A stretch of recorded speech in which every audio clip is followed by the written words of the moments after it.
Section 10.2, the law of sines. Our objectives are to solve oblique triangles by using the law of sines and to use area formulas to find the areas of triangles. So we're really going to focus on just the first part for this video right here, and we'll do the area later.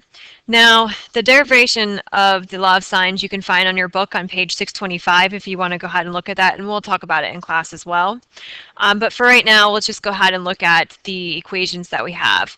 For the law of sines, it's the ratio of the side to the angle of the side opposite the side that you're given. So A over the sine of A is equal to B over the sine of B, which is equal to C over the sine of C. And of course, we can also flip those and put all of the sines on top over the side.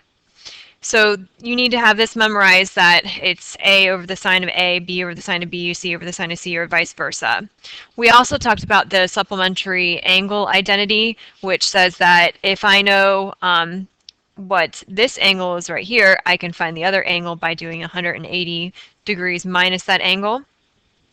So we've talked about the law of cosines, and for the law of cosines, we were using that when we were given side, side, side, and side, angle, side. So that's when we use the law of cosines. But what happens when we're not given side, side, side, or the angle in between the two sides? Let's say we have angle, angle, side, or we can also write this as side, angle, angle. Then I have to use the law of sines in order to solve this.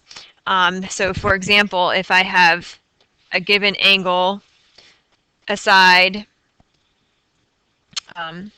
so let's say I was given this angle here, and maybe I knew this side here. Well, I can't use the law of cosines in order to solve that. I would have to use the law of sines. I could actually, if I wanted to, use the triangle sum theorem to figure out what this angle is if I have two angles, and then I could go ahead and use the law of sines to figure out the rest. So we'll talk about that.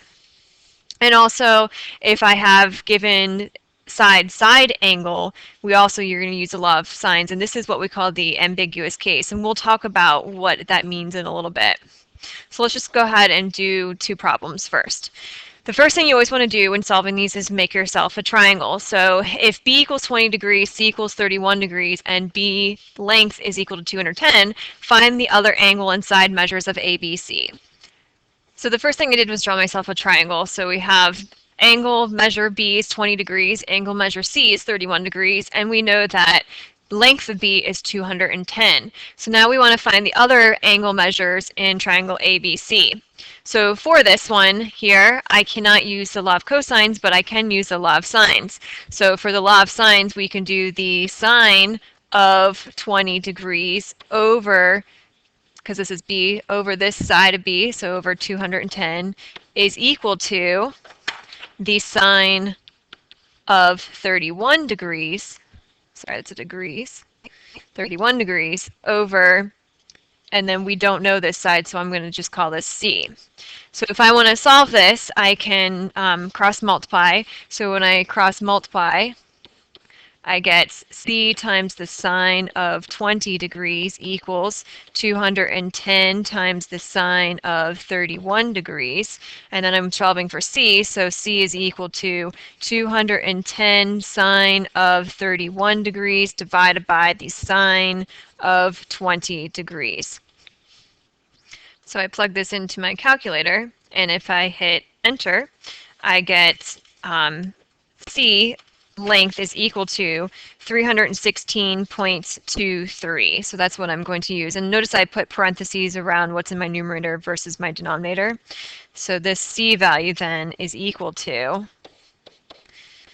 316.23. Now we found C, now we want to find length A. So I can, now if I wanted to I can use the law of cosines because I have two sides and include an angle. I like the law of sines a lot better. I think it's a lot easier, so I'm going to use that. I also need to figure out what angle A is, and angle A is easy to find because angle measure of A would be equal to 180 degrees minus 20 degrees minus 31 degrees, because remember all the angles in the triangle add up to 180 degrees, which is 129 degrees. So this would be angle A. So now I want to figure out what side A is equal to, and I'm going to use the law of sines. So the sine of 129 degrees over A, because we don't know what this side is equal to, equals the sine of 20 degrees over 210. And notice I used angle B and side B because that was given to me in the original problem. So just in case if I made a mistake finding C, I don't want to use that one in my triangle when I'm solving. So for this one, we cross multiply, we get 210 times the sine of 129 degrees equals A times the sine of 20 degrees. Divide by a sine of 20 degrees, and you get A is equal to 210 times the sine of 129 degrees over the sine of 20 degrees. And again, make sure you put parentheses in the correct places. Make sure your calculator is in degree mode. And when you do this, you get side A is equal to 477.17. So right now I'm going to start measuring angles to the nearest tenth and lengths to the nearest hundredth. So to get our answers to be a little bit more accurate. So let's go ahead and do one more. And I forgot to say in this one, before I even started, I looked and saw that I had angle side, so that's usually helpful to write down as well. So for the next one, it says if A is equal to 115 degrees, B is equal to 27 degrees, and length A is equal to 45, find the other sides and angle measure in the triangle. So we have our triangle. Oops. Like that.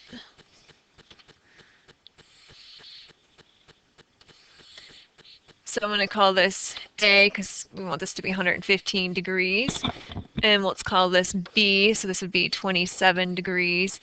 And I'm going to call this C, so we know that over here this is 45, length A. Now, if you notice, you have an angle, and the side, so this is angle, side, which means I can use the law of sines.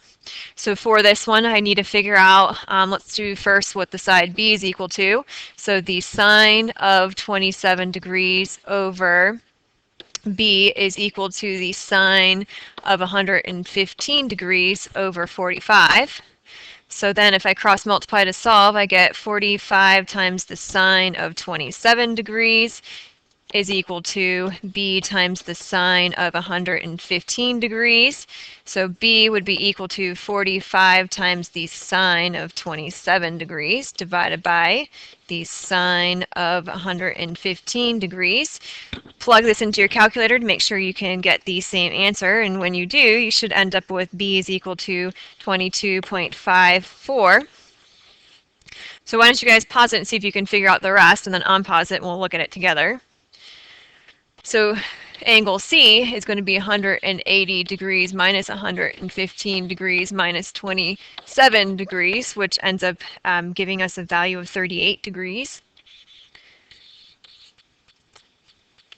And then I need to lastly find what length C is equal to. So I'm going to again use the law of sines for that one.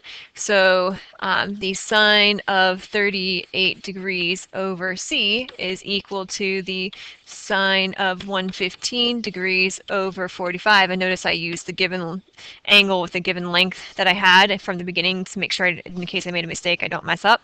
So then for this one, I get 45 times the sine of 38 degrees equals C times the sine of 115 degrees. So C is equal to 45 times the sine of 38 degrees over the sine of 115 degrees. And when you plug this into your calculator, you end up with C being equal to 30.57. So now I have length B, length C, and angle C. So now I'm done. Now, these problems tend to get trickier when we start to do other things, such as a side, and an angle. So side, angle is what we call the ambiguous case. So why is it ambiguous? Because you have different possibilities of your triangles. You can have 0, 1, or 2 triangles satisfying the given conditions. So let's say that you are given triangle ABC and that our given angle is going to be less than 90 degrees. And let's say that we're given angle A, side B, and the side opposite the angle, which is A in this case. There's all these different scenarios that we can have.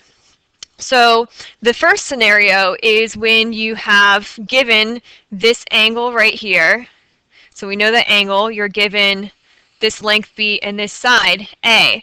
And we're saying that that side A is smaller than B and it's smaller than the height of your triangle. If this is smaller than the height of your triangle, if I were to take this length and circle it around, it would never reach this other side that we have right here, which is why it's dotted, because we're unsure what the side length is and we don't know if we can complete the triangle. So because of that, the triangles that are going to be possible whenever this length here is smaller than the height are going to be 0 because it's too short to reach. And how do I know what the height of my triangle is? Well, if you think about a right triangle, let's draw a better right triangle there. So if you think about a right triangle, so if we think about a right triangle, the height of my triangle would actually be the opposite side, the given angle that you have in this case. So how do you find the height of the triangle? You can do, if we are given angle A, well then I know that the sine of A is equal to opposite over hypotenuse. So instead of saying A here, we're calling A our H. So A equals H. So this would be H now. So if I wanted to solve for the height of my triangle, the height of my triangle is going to be equal to B times the sine of A. So really it's the length that's not opposite the given angle and the sine of that angle. So this is how you find the height of your triangle, which is going to help us solve these and figure out how many solutions that we have. So in this case, if I were to do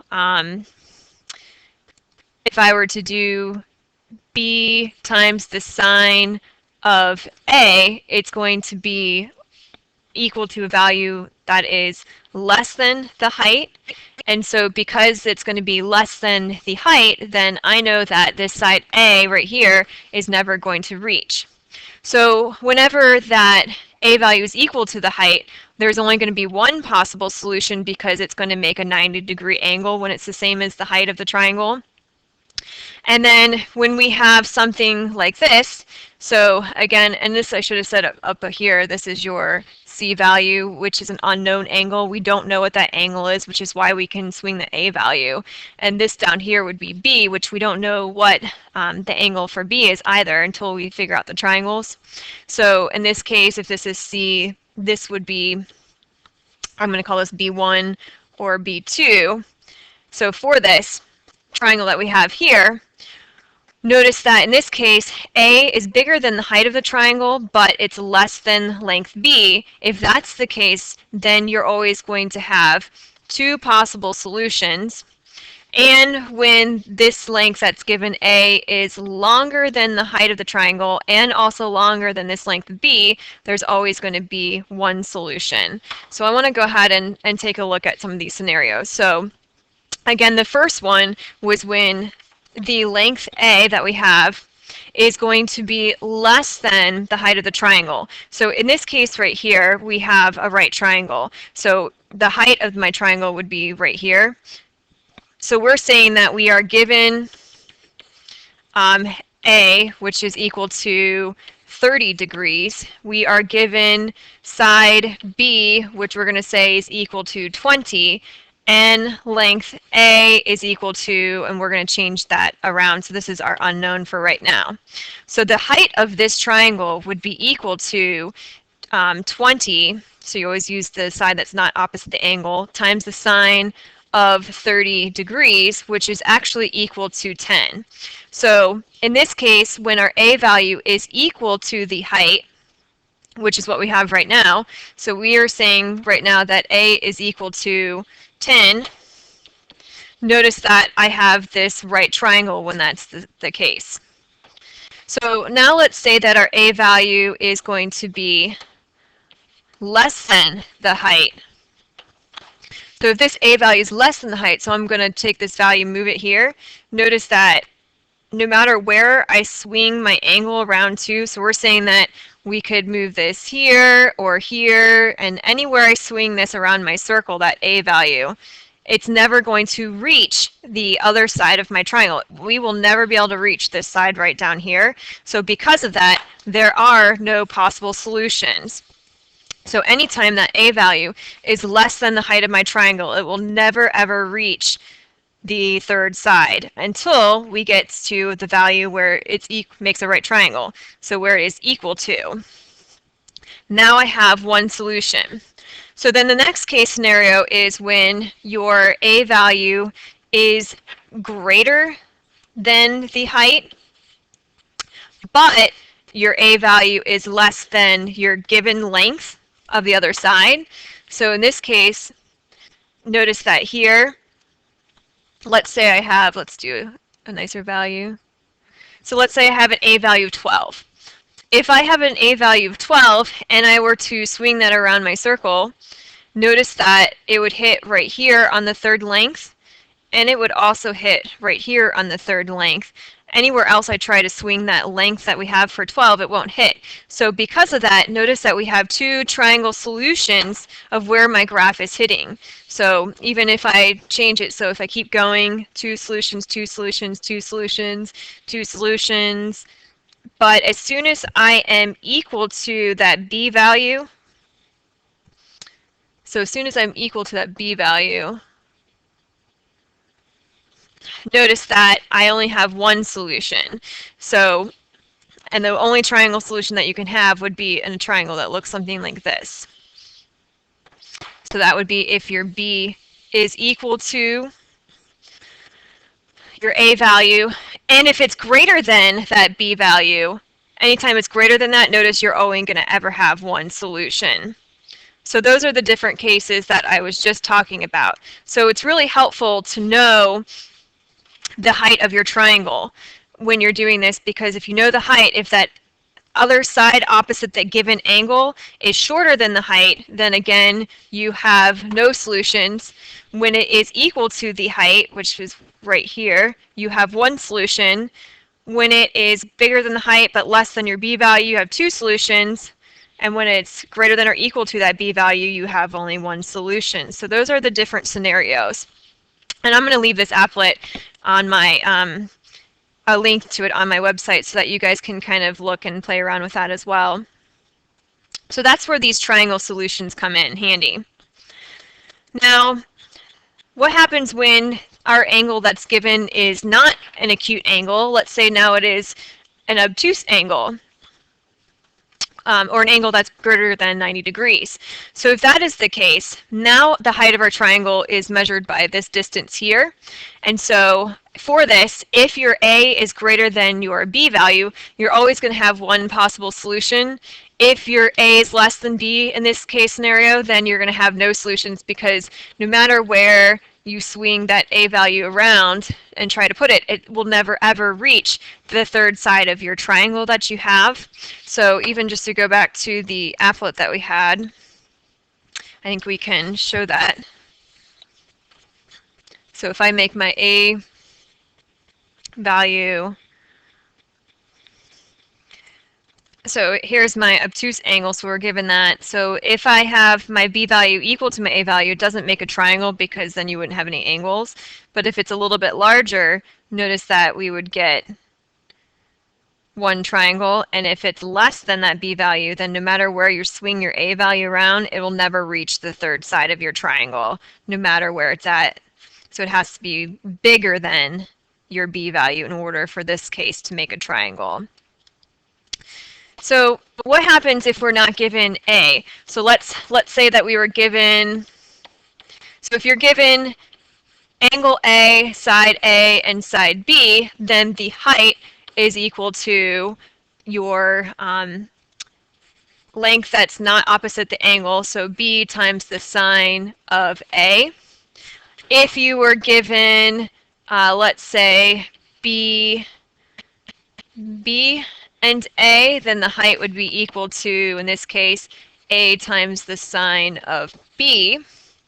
If you are given C, C, and let's say B, then your height would be equal to B times the sine of angle C. Let's say instead it was C, C, A, then the height would be equal to A times the sine of C. So notice that it's always the sine of the angle times the length that's not opposite the angle to figure out the height. And again, you just need to figure out if you're, then in this case, you would have to figure out if this value that I have right here, is it going to be bigger than the height, less than the height, or equal to the height for your different cases for your triangles. So let's go ahead and practice some of these.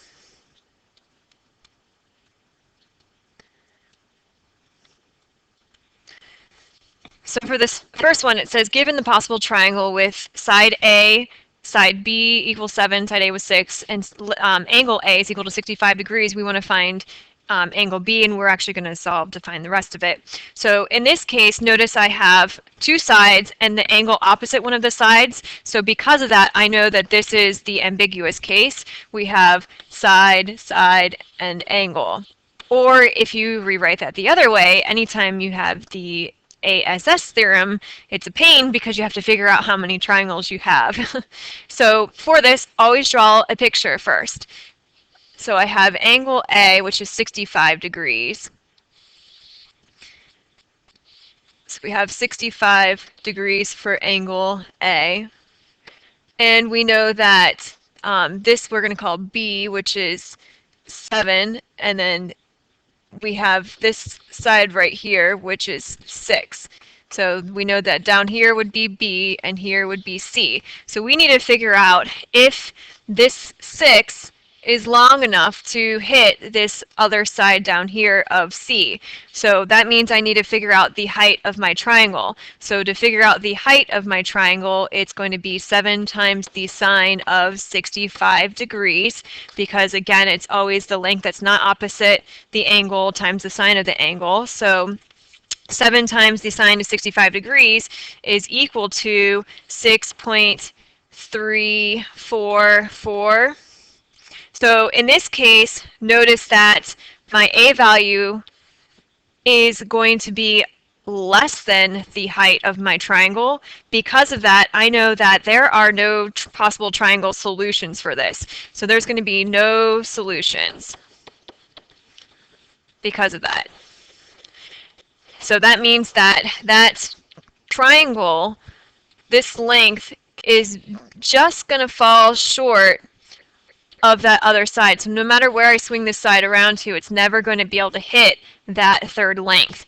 And let's say you didn't know that. So let's say you thought that there was a triangle and you wanted to solve this. You can even tell when you're doing your calculations that this doesn't work. So let's do the sine of 65 degrees over 6 equals the sine of B over 7. So if I solve this and cross multiply, I get 6 times the sine of B equals 7 times the sine of 65 degrees. So if I solve for the sine of B, the sine of B is equal to 7 times the sine of 65 degrees over 6. So then I'm going to plug this into my calculator.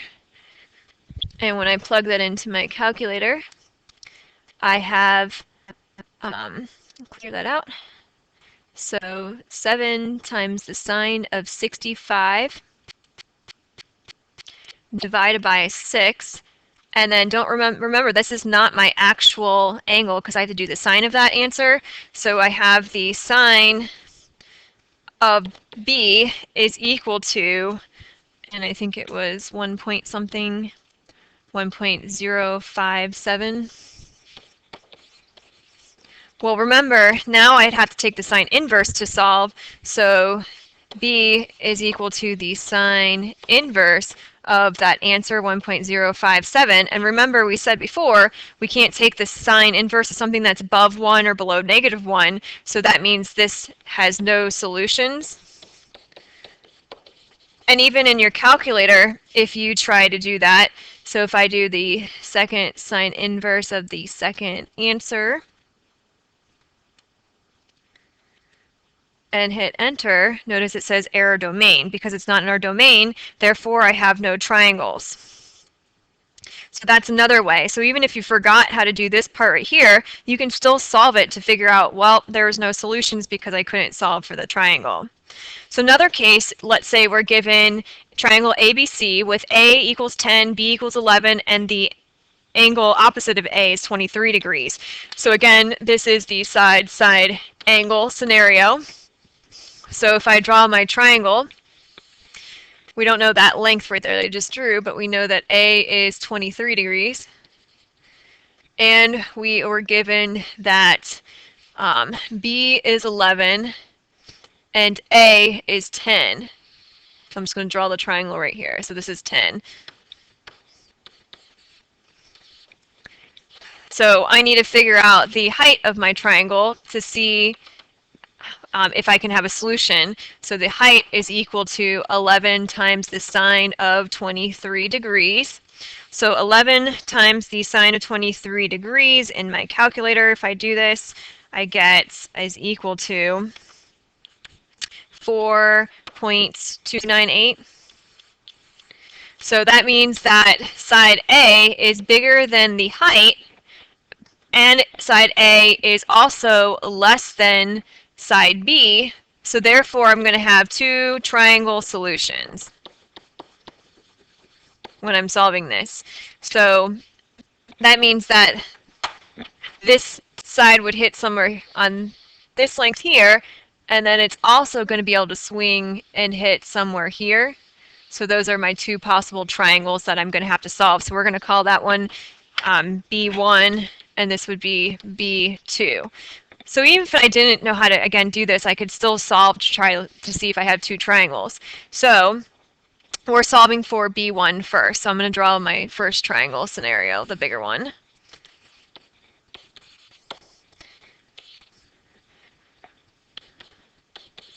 So in this case, we would first solve and you would get the sine of 23 degrees over 10 is equal to the sine of B1 over 11. So cross multiply, and you would end up with the sine of B is equal to 11 times the sine of 23 degrees divided by 10.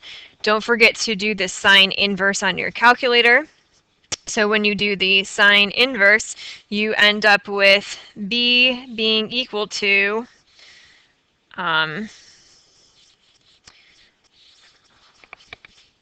so B is equal to 25.5 degrees. So if I know now this angle is 25.5 degrees, then I can use the triangle sum theorem to solve for C. So C1, we're going to call it, is equal to 180 degrees minus 23 degrees minus 25.5 degrees, which ends up giving us a value of 131.5 degrees. So this is equal to 131.5 degrees using the triangle sum theorem.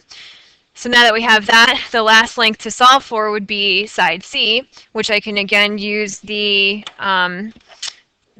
law of sine. So the sine of 23 degrees over 10 equals the sine of C, which we just said was 131.5 degrees, over length C, which is what we're trying to solve for. So C in this case would be equal to 10 times the sine of 131.5 degrees divided by the sine of 23 degrees. That which what you would get when you cross multiply.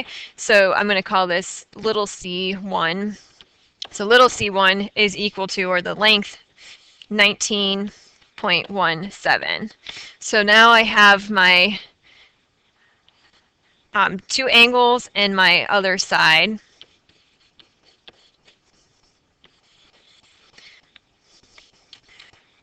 So now that we have case 1, we have to figure out what case 2 is. So when you're solving case 1, you're always solving for the larger triangle first. So this was the triangle that we first solved. And case 2, that's not a very good triangle. So case 2 is when we took that side and we're now swinging it to hit the other side, which would be right here. So now we're solving for this triangle that looks like this. So A stays 23 degrees. This would be, let's call it C2, and we're going to call this B2. So this would be side C2. This is going to be still over here 11, and this is 10. Notice that that inside triangle that we have right here, this actually makes an isosceles triangle because this length and this length are the same. Whenever you have an isosceles triangle, that means that this angle and this angle are going to be the same measure. And we already just found what this angle measure was. We just said that was 25.5 degrees. So if I know that's 25.5 degrees, therefore then this angle has to be 25.5 degrees. And now we can use the supplementary angle postulate that says if I want to find this angle here, well, since this is a straight line, I can take 180 minus 25.5 degrees to find B2. So B2 is going to be equal to 180 degrees minus B1, which in this case would be 25.5 degrees. So when we do this, we end up with B2 being equal to 154.5 degrees. And this will always be the case. You're always finding the larger triangle first when you have two triangles, and then the smaller one next, because it's going to swing in. And you're always going to do 180 minus the first angle that you found. And even just to go back to here, I drew the triangle in. So notice that this is when we have a length of 10 for A, B is 11, and A is 23. And notice that it's a very small triangle, but it hits again here and here. Those are where we got the two different triangles from. So that's what it would look like on that applet. So then now if I have B2, well then C2 would be easy to find, and I should write case 2 here. So C2 would then be equal to, I'm going to take my original A value, which we said was 23 degrees, and now I'm taking B2. So C2 is equal to 180 degrees minus 23 degrees minus what I just found for case 2, 154.5 degrees. So when I do that, notice the angle that I get is 2.5 degrees. So it's very small, but we still have one. And then the last thing I need to do is now solve for this C2 right here for that little triangle, because again, remember, we're solving this triangle right here, which is very small. So for this case, now I have the sine of 23 degrees over 10 equals the sine of 150, or let's do 2.5 because that's our C. So the sine of 2.5 degrees over C2. So when you cross multiply and solve, you get C2 is equal to 10 times the sine of 2.5 degrees divided by the sine of 23 degrees. When you plug this into your calculator, you end up with 1.12 for the length. So this right here would be case 2. So that's how you would find the second case. And just to go back to the applet here, notice that that distance that we have is really small right there. So that's why it's still a triangle even though it's very small. So that's an ambiguous case scenario. So we're going to skip example 5 and go ahead and go to example 6 here. So for example 6, we have C equals 22, B equals 12, and C equals 42 degrees. So I have two sides and the side opposite the angle. So again, it's side, side, angle. So it's the ambiguous case. Now if I draw my triangle, we have C as my given angle. So instead of putting A there, I'm going to put C. So that's 42 degrees. And that means that this over here would be length C, which is 22. And that means this is going to be, I'm going to use this side as B over here because I always like using the same side. So this would be B, and this is now A. So that's what our triangle would look like. So the height of the triangle would now be equal to B, because that's not opposite the angle, times the sine of the given angle, which is 42 degrees, so the sine of C. So, which is really equal to 12 times the sine of 42 degrees.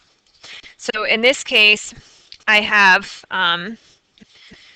this is equal to 8.029. And actually, I didn't even need to figure that out because notice that this length here, even though my triangle is not drawn very well, is larger than this length. Anytime this length is bigger than this length, you're always going to only have one solution. So I know there's one solution. But we're going to solve this and say that we thought there was two solutions. So I'm going to show you how to watch out for that. So for our triangle solution, if I'm going to solve this, I want to solve for b first. So the sine of 42 degrees over 22 is equal to the sine of b over 12. So that means that the sine of b would be equal to 12 times the sine of 42 degrees divided by 22. Don't forget to do the sine inverse to find your solution. So b would be equal to a value of 21.4 degrees. And make sure you can plug that into your calculator. So now that I have b, then that means I can find a. A is equal to 180 degrees minus 21.4 degrees minus 42 degrees, which would be equal to 116.6 degrees. And then I can solve for length of A by again using the using our law of sines. So for that side, we would have the sine of 116.6 degrees over A, because that's what we're solving for, equals the sine of 42 degrees over length of C, which is 22. When you cross multiply and solve this, you get A is equal to 29.4. So that would be my triangle answer.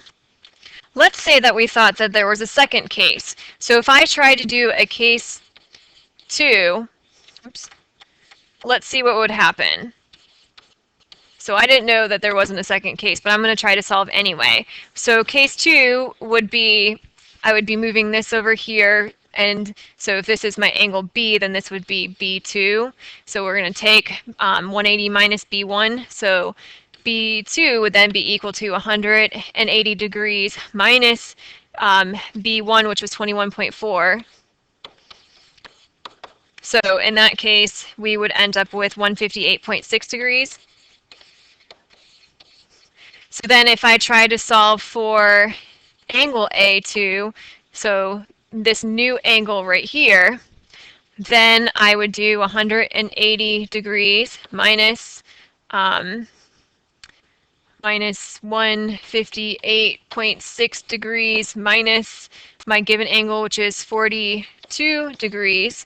Well, notice if you try to do this, we have 180 minus 158.6 minus 42. And notice that I get a negative angle. I can't have a negative angle. And since I can't have a negative angle, that means that these two angle measures are larger than 180 degrees, which we can't have for a triangle. Therefore, case 2 would not work. So again, if you didn't remember how to do this part here, then you can just try to solve for case 2 and you would see that it would not work because it would be impossible to have a triangle that adds up more than 180 degrees. So bring this with you to class and we will finish that last example in class together.